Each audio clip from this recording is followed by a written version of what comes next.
Welcome to CKLA Knowledge 10, A New Nation, American Independence, Lesson 8, A Young Nation is Born. Let's review a little bit.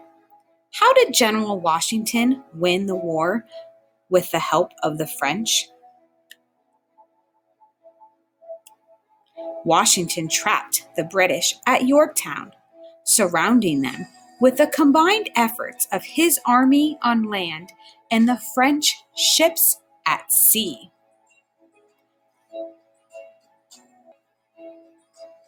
When the war was over, it meant that the colonists would no longer be ruled by the British king.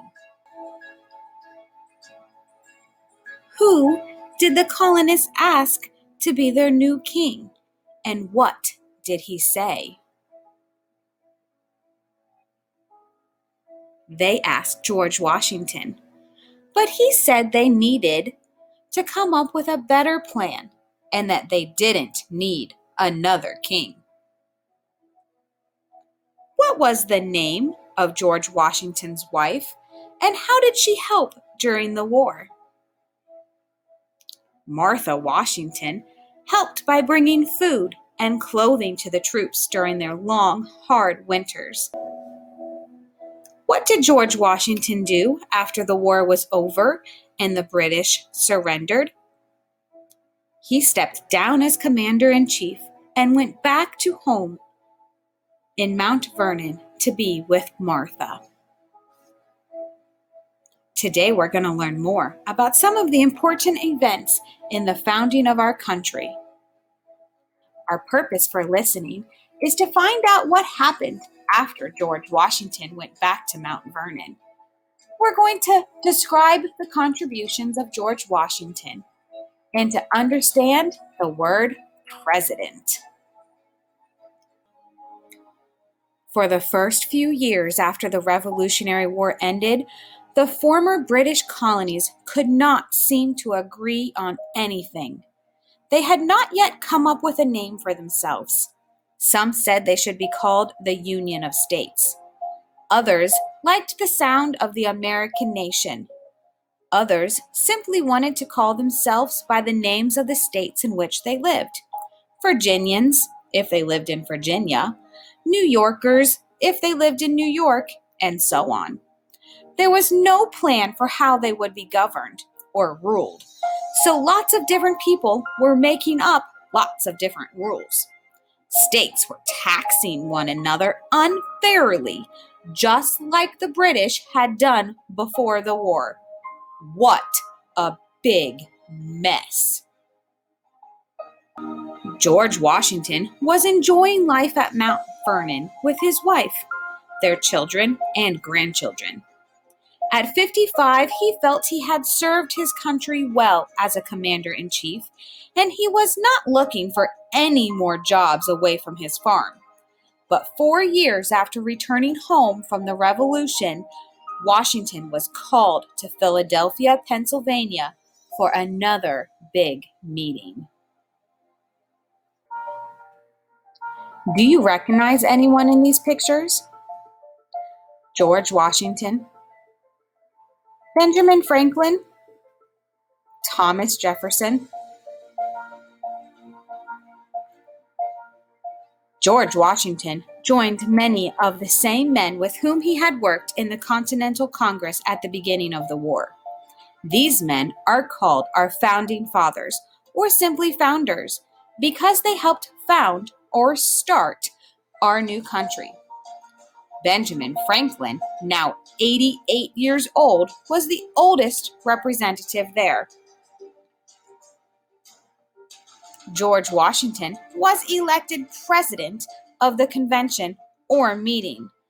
It was called the Constitutional Convention because the men were writing a constitution, a plan for how the new nation could live together peacefully.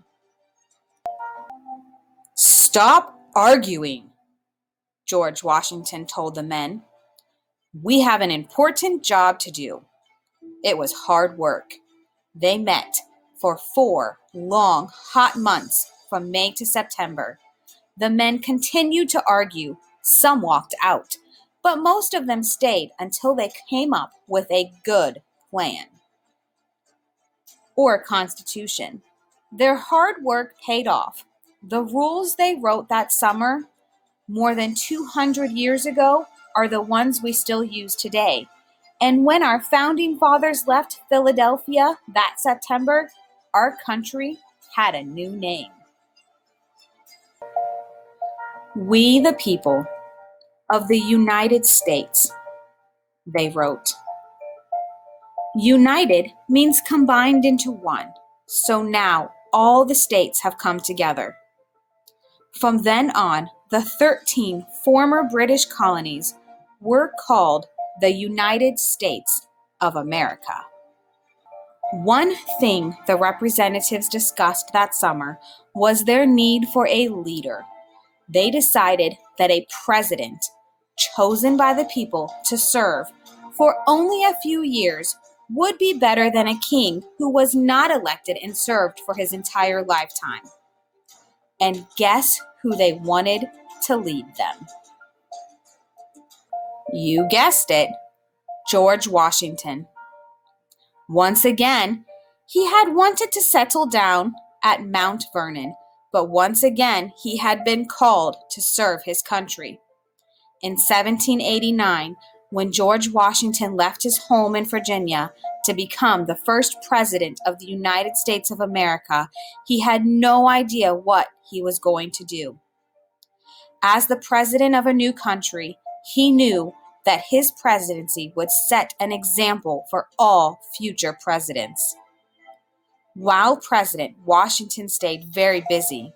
He helped organize a permanent national army and navy and set up a national banking system. As president, George Washington lived first in New York City and later in Philadelphia.